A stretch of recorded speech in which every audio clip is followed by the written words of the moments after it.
Hello, Kate. Hello, Spencer. I just want to say thank you so much for coming on. I really appreciate this a lot. It's fun. I'm happy. It's my favorite topic of conversation, talking Um, about my job. yeah, well, that's the thing. So explain to everyone, because I don't know if I can describe your job. You do everything. So how would you describe your job? We manage the Chaplin office is in Paris, and we manage the rights and requests and licensing, merchandising, um, concerts, film concerts with live orchestra. We kind of are here to manage everything to do with Charlie Chaplin in the world. Obviously, a lot of things escape us, but we Hmm. are here to help. And it's me and my assistant Arnold, and we try and do the best we can. Yeah, and you do a great job as well, huh? You do a That's very very nice. sweet of you. And so you've been working for the family a long, long time, haven't you? So when did you start? I'm ashamed to say that my first employment for the Chaplin office was in November 1982. Wow. So it's coming up for 40 years, though I did have a little gap when the office moved to Geneva for 2 or 3 years at the beginning of the 90s. Okay. And then it came back again. So I got my job again, That's which was amazing. in fact incredibly convenient for me because I fell pregnant with twins and I wouldn't have been able to work anyway. And then the office came back just when the twins could go to school. So it was all perfect. It was as if it was made. Oh, I see what you mean. Yeah. Okay. And so how did you get the job? Well, in those days, it might be difficult for people to remember these days, but there was no internet, there were no faxes, and I wrote a letter to a friend of a guy that my father vaguely knew who worked at the Chamber of Commerce, the British Chamber of Commerce in Paris. Hmm. And he wrote back saying that he had a binder, a ring binder of people looking for work in Paris. And did I want him to put my CV in the ring binder? And I said, yes, please. Okay. And at the time, there was a very formidable woman called her name was Rachel Ford, but I never called her Rachel. I always called her Miss Ford, who was in charge of the Chaplin office. And her assistant, Pam Paulmier, went to the British Chamber of Commerce. And Pam always told me that she came back with 3 CVs of people my age. They wanted someone with an English mother tongue because a lot of the work is in English and it was just simpler. And so she had 3 CVs and she said they were all the same, really, but Miss Ford wanted you because my father was in the army and Miss Ford was in the military during the war. And she thought that if my father was in the army, then I would be efficient and responsible or something. I don't know. I don't know why, but it was just my dad that got me the job, really. Okay, well, that's amazing. And yeah, because my dad speaks very fondly of Miss Ford. He said that she actually did a great job of archiving everything. I don't know, was she good to work for? Did you meet her? She was very well. By the time I started, I think she was already in her 80s, and she would come to the office at sort of 10:30 and leave again at 12:30 to go and have lunch, and then come back at 2:30 Okay. and leave at 5. And she'd always say to me, "Don't make yourself late, Kate. Don't make yourself late." Um, and she did a brilliant job. I mean, it was very difficult for her to begin with because Chaplin asked her to manage his business. She'd initially helped them in Switzerland because she was bilingual. She had a French mother and an English father, or vice Okay. versa. I'm not sure. And so she was bilingual, and she was recommended to the Chaplins by a friend of theirs, and she went to have to work for them in Switzerland for a bit to help them settle in and do paperwork and all that kind of stuff. And then Chaplin offered her his business management in Paris. And she had nothing. She had no contracts, no copyright certificates, none of that, no legal documents. And then suddenly there was a spate of pirating of the films in Europe and later in the States. And when she was having to deal with the court cases in Europe, she she had none of the stuff that we have now. Now we have all the documents, the chains of assignments, etc. She had to sort of go to the States and meet people who used to work for the Chaplin studios and say, can you remember this, and who did that, and how can I find the documents? And finally obtained everything and was able to manage all the court cases. But that was really her huge accomplishment, I think. Okay. And for archiving, I don't think we would call it archiving now. She wrapped everything in brown paper and tied the parcels up with string with many knots and left them in, and everything was stored in the cellar at the Manoir du Vent in Switzerland. So it was kept very carefully and dust-free. But now, of course, everything is in acid-free folders, and then acid-free boxes, and in a state-of-the-art archival deposit place, etc. So it's a bit different now. Okay, so when you go for this, I don't know, did you go for a job interview? Would you call it? Yes. So how? I mean, did you know stuff about my grandfather in the first place? I'm ashamed, Spencer. I'd never seen a Chaplin film in my life. When Pam phoned me and said that the office worked for the Chaplin family, I had no idea what she was talking about. Okay. I was looking for a job in Paris. And I walked in, and there were two rooms. And I remember there was a long corridor, and then you knocked on the door, and you went into one room, and there was another room off there. And I met Pam Pommier and talked to her for a little bit. And she said, well, it's not me that decides anyway. It's not I who decide. It's Miss Ford next door, and you have to go and see her now. So I went and talked to Miss Ford, and she said, it's not I don't decide. Pam's decides. You go. I thought, what is this place? It's completely balmy. Who decides? Because Miss Ford kept saying she was going to retire, and then she didn't. So it was she decided. Anyway, she decided. But it was, I knew nothing about Chaplin, and in those days we really did have very, very little work, because Miss Ford said no to virtually everything.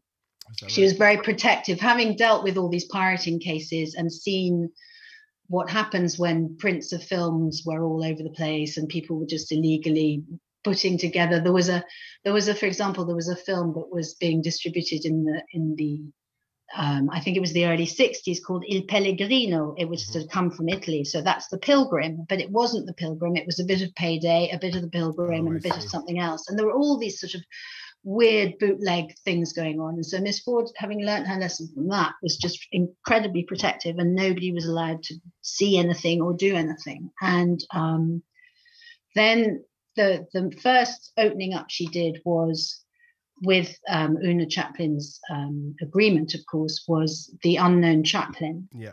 Because she met Kevin Brownlow and David Gill, who were young men, the boys, she used to call them, and thought they were wonderful, and so convinced Una Chaplin to allow them to make this 3-part documentary, The Unknown Chaplin, which is still one of the best documentaries that exists. Okay. And the second thing that she allowed, and that again was Lady Chaplin's decision, was for David Robinson, his film historian and film critic, to have access to the archives, the papers that no historian had ever had access to before. And so those were the first two things. British people all, obviously. I don't know if that had anything to do with it. And then finally Miss Ford retired, and Pam started going to film festivals and meeting people and showing them that we were sort of open to discussion for things. And then, of course, in 1989, there was Chaplin's centenary of his birth. And that was the very first live orchestral screening. We did the City Lights with orchestra. Right? And your sister Kira gave a bouquet to Princess Diana. Oh, is that the famous photo? The famous photo, and it's gorgeous. She's got a little blue sash. Exactly. And from then on, we developed live orchestral screenings and things, and it just opened up. And then Pam retired, and Una Chaplin died before Pam retired, and then Pam retired, and then it's kind of different because I'm working for the next generation who are a lot more open to. Yeah. Sharing the wonder of Charlie Chaplin with people, rather than, we protect things, we're very protective, but we also think it's important, the more you share, the more people will remember him. Yeah, because how hard do you think it is kind of sharing about keeping the legacy sort of alive now? Do you find that it's a difficult job, or do you think people are still very much aware of who he was Um, or is? it's not a difficult job because he's still incredibly famous and he's still an icon. And therefore, whenever I've tried to do something new, I've always found it much easier to approach people from the Chaplin office rather than from the John Blogg's office. I mean, obviously, you say it's the Chaplin office and you represent Charlie Chaplin and the Chaplin family. People are immediately interested. So that opens a huge number of doors. And now we have a lot more business now than we had in the 90s, for example, because of the internet on the one hand, and because we signed a distribution contract with MK2 in 2001, who were quite a small distribution production company at the moment, and they have grown enormously. And they have made amazing distribution deals all over the world and have done really, really well with Chaplin and looked after the films incredibly well. And that has made a huge difference. And the other huge difference is our partnership with the Cineteca di Bologna, where they found the financing from a bank foundation. I used to thank the Casa di Risparmio di Bologna every morning when I got up to finance the scanning and cataloguing of the Chaplin archives. So the archives are also online, which means that people can research, and there have just been more and more and more books. I mean, you can't imagine how many new books there are. And now people are doing comic books, graphic novels. It's just it seems to just go on and on and on. Yeah. So it's getting more. To answer your question, it's actually less difficult now than it was, say, 15 years ago. Okay, that's actually quite an interesting answer. I would have expected sort of the opposite, but I guess, as you say, the family are more open to options than before. And because Kira mentioned to me that apparently, you can tell me if this is true, Charlie was one of the first people to copyright his image. Is that true? He didn't copyright his image. He was very famous. He made lots of films, and so lots of people imitated him. So there were lots of fake Charlie Chaplin films. Mm-hmm. And he didn't really care so much himself, I think, because he was more interested in his own art. But it was the distribution companies that he worked for at the time who were not too keen that people were doing fake Chaplin films. And so if you look at the films he did for First National, for example, which start with A Dog's Life, Shoulder Arms, 1918, they open with him signing his name. You can actually, it's a film of his hand signing his name, and that was one of the things to say, this is the real Charlie Chaplin film. It's not one of those fake imitators things. So that was the beginning. And then there was a guy called Charles Amador, who made, I think he was from South America, who made a series of films with a character called Charlie Aplin. And it was just Charlie Chaplin. He was just looked like, and that guy Chaplin took to court and won. And in the court judgment, there's a photograph. Actually, I think it's this one. Oh, is it? This photograph. Actually, in the court judgment, and it says, "This is Chaplin's tramp. This is the tramp, and it is an artistic creation, and you may not imitate him." So in that way, yes, he was one of the first people to sort of copyright his image, because the judge, an American judge, said, "This belongs to Charlie Chaplin." Okay. Yeah. Wow. Crazy. So what's interesting as well is that you went from not knowing anything to, I don't think I know anyone that knows more about Chaplin than you. And I know it's your job, but I mean, you've saved me a lot of times for this podcast as well. Like, I can just call you up and be like, "Okay, Nick Rhodes wants to know about this one tiny specific railroad journey. Can you help? I don't know what he's talking about." And you know exactly right away. Yeah, no, but it's kind of sad, really, isn't it, in a way? I mean, that's all I know about. I don't know about anything else, and it's kind of pathetic, you know. I'm always happy to help, though. That's also one of the reasons why I've been here for so long, because it's still interesting. I mean, I still learn new things about him. I still discover new documents, things I haven't read before. I don't know if you've seen at the Chaplin's World the exhibition on the Great Dictator that they have at the moment. Yeah. I haven't been either, a bit stuck in France, but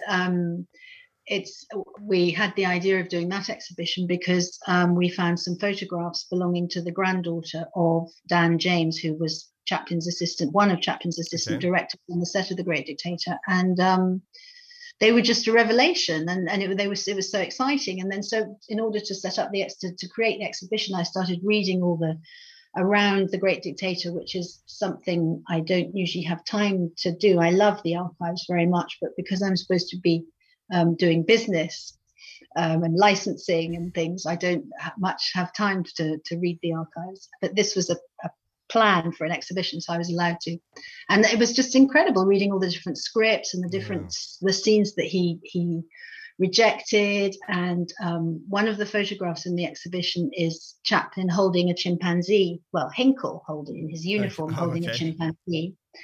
And in the scripts, you find that, well, first of all, Hynkel had a wife who was completely excluded from the final film. Yeah. And she was to be played by Fanny Bryce, who was a hilarious Jewish comedienne. You can find her on YouTube, and you can really see the extra joke it would have been to have her being Mrs. Hynkel, because she's just completely Jewish, and Hynkel was against the Jews, obviously, as Hitler was. Mm-hmm.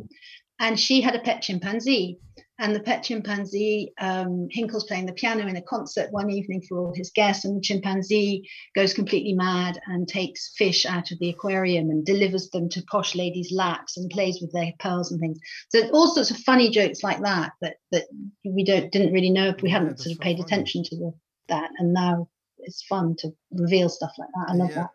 And didn't they find Hinkel's costume as well from someone? They found, yes, it was announced just before, a couple of months before the exhibition was about to open. A foundation, somebody famous, I can't remember his name, a rich Swiss industrial died, and he had a huge collection of artwork and things. And one of the things that was said to the press as things that the people going through all his collections, cataloguing his collections, have found was Hinkel's costume, one of Hinkel's costume from The Great Dictator. So we managed to get that for Chaplin's World. Amazing, really cool. And so what would you say is the quirkiest request you've had? Because I know you get emails in every day or people calling every day. The craziest or quirkiest request?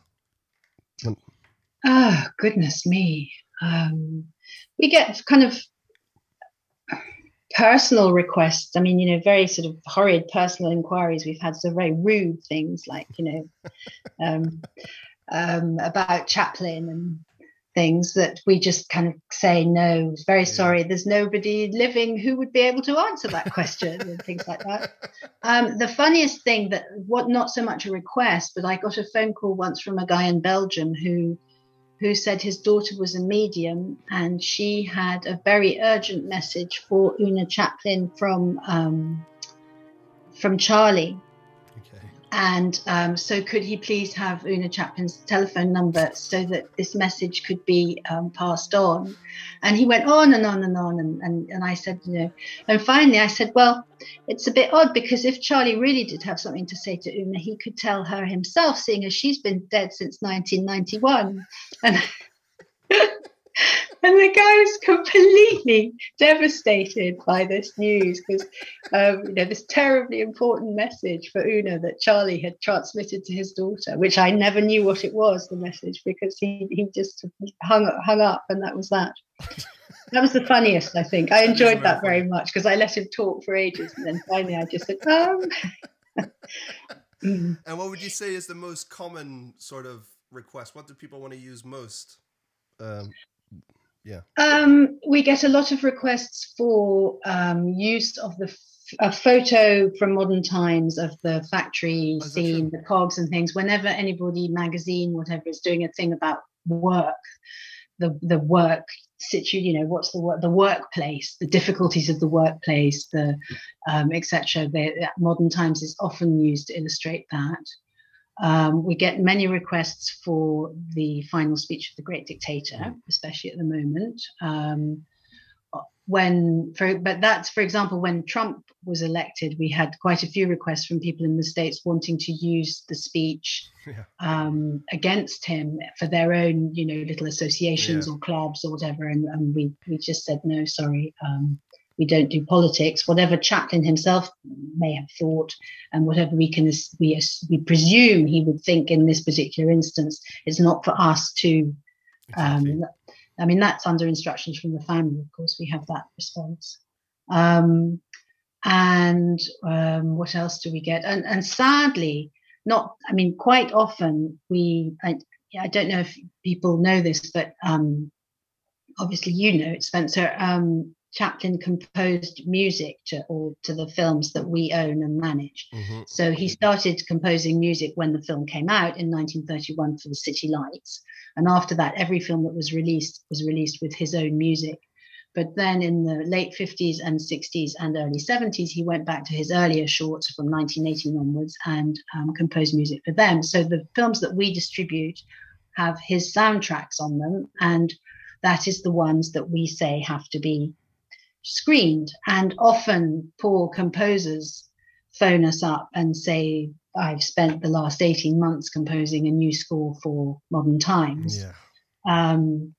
And I need the film now, so my score can be performed. Or not, Modern Times only once, but the Circus we get quite a few things for, and the Kid as well. And you just think, well, people assume that because these things are so old, they're no longer protected by copyright, and that's not the case, and in many countries of the world. And so it just seems, you would have thought the first thing to do would be to see how long copyright lasts. And in many countries, it lasts for 70 years after the author's death. And, Chaplin died in 1977. So, I'm very sorry if you spent, 6 months writing a score, but you could have thought of that before, Anyway, that's quite sad. Yeah, no. I remember when I came to the office for the couple of weeks I was there, and you gave me the task of listening to all the people that had requests. They sent a song in with the Great Dictator speech on it. And I just remember there were so many songs, and you'd get like the weirdest music. You'd have like some really nice, I don't know, pop song or something, but then eventually you'd run into some crazy punk guy with like every guitar is going for it, and then they're using this. It was amazing to see how many people wanted to use it. Yeah, well, we decided early on that it wasn't for us to judge the music. Obviously, I do not like hard rock very much, but if they're not modifying the speech, distorting the sound of the original sound recording of Chaplin's voice in any way, then as long as that's fine within the context of the song, and the lyrics of their song are not defamatory or political or whatever, we tend to license the rights as much as we can. Yeah. And as well, like you were talking about the importance of the internet, Arnold, as you said, your assistant, does an amazing job for all the online stuff.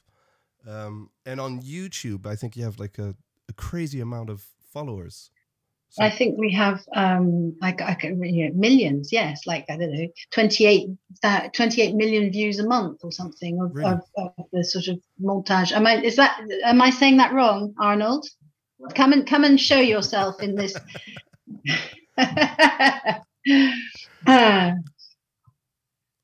I've lost him. He's the one who knows about how many.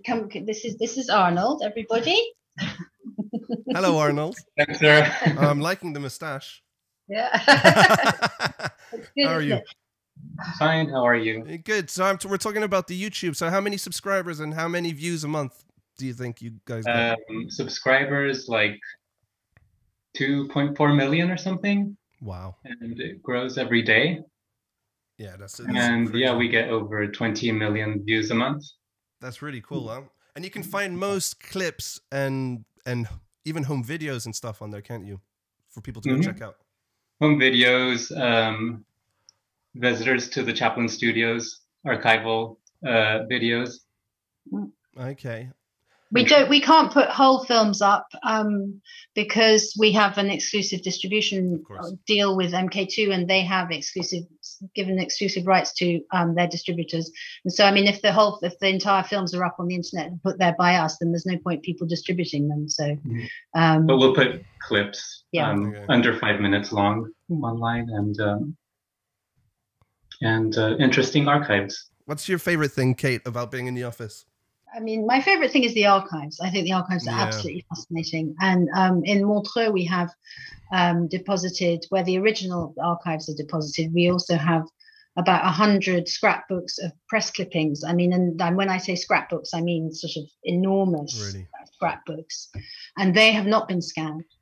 And they are really an incredible tool to read about. I mean, obviously, nearly everything is Chaplin oriented, but you get a huge, an amazing view of the century of the 20th century from looking through these, and how people took. I mean, this is still the same now, worse. But people took photos of him wherever he went, whatever he was doing, tennis match, golf club, this, that, dinner.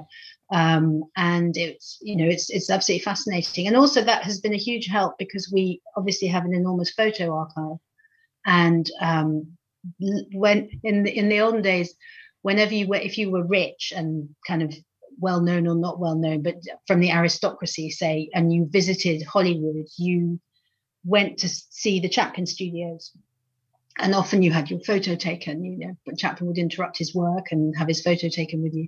We had lots and lots of photographs of people we had absolutely no idea who they were because they weren't famous. They, now or even then, Mr. and Mrs. Bloggs, so he was the UK distributor of such and such a film or something, And we've managed to identify nearly all of the photographs through the press clippings because they had their photos taken and then they were in the papers. That's so cool. And so that's really great. They've been a huge help for cataloguing the archives. And okay, so quickly describe a typical workday for you guys. What does it usually entail? You want to get a chair? Sit down. Typical workday. I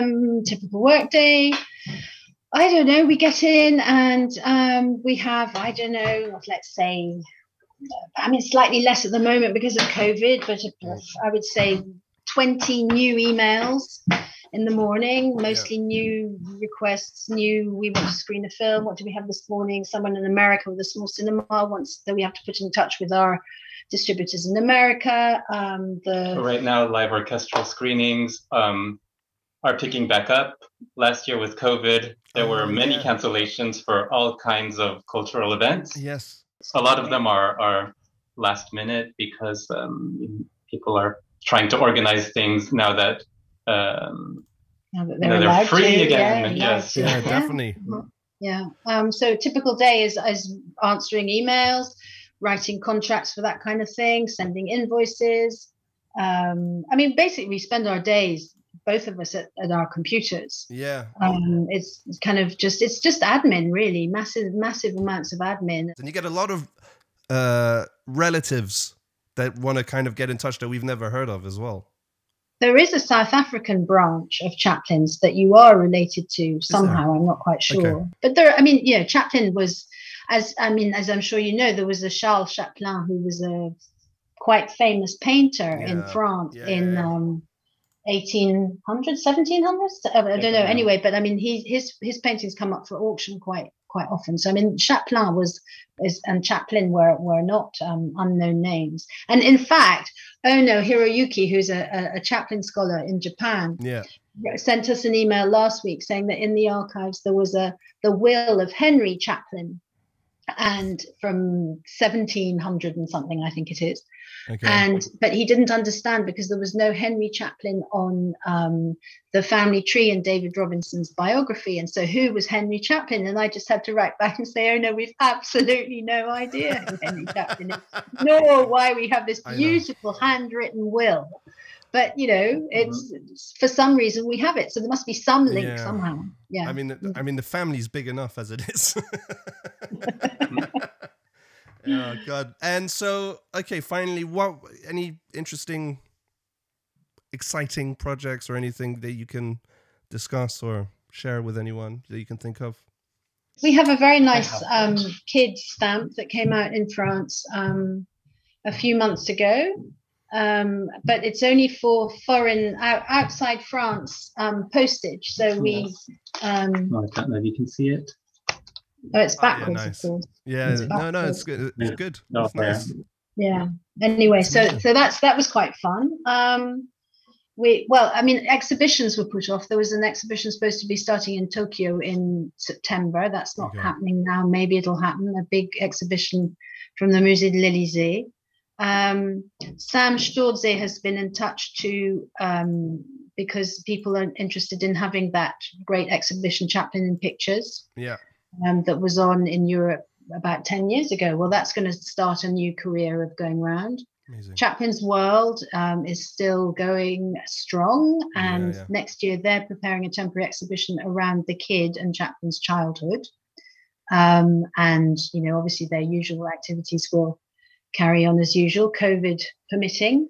But that was one of our really biggest projects, the Chaplin's World Museum in Switzerland. It took such a long time to get off the ground. And then once finally all the people came together, it was, the content, what's going to be in there. And we enjoyed it a lot, actually, didn't we? Kind of coming up with ideas and choosing documents, archival documents to exhibit and things. And then, of course, hardly anybody looks at them.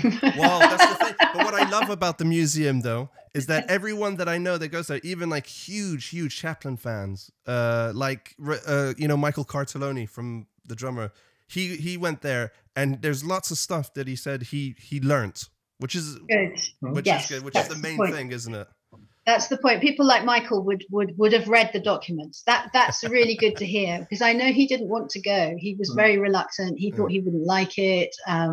And I know a lot of really big Chaplin fans who were kind of thinking, and it's got waxworks and it's like a theme park. It's not a museum. But that's the wonder of Chaplin's World.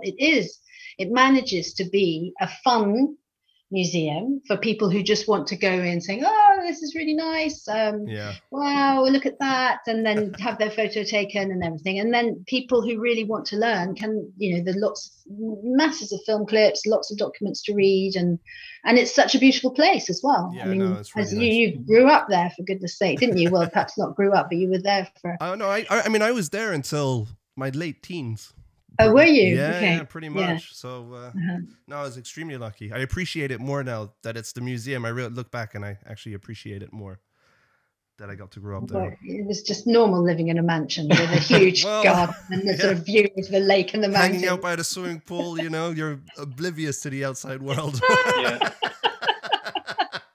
My goodness. Anyway, so hey, guys, thank you so much. I really appreciate it. Well, thank you. Thank you. Thank you for inviting me. Yeah, thank you for inviting me. And anybody who wants to know anything or contact us, exactly.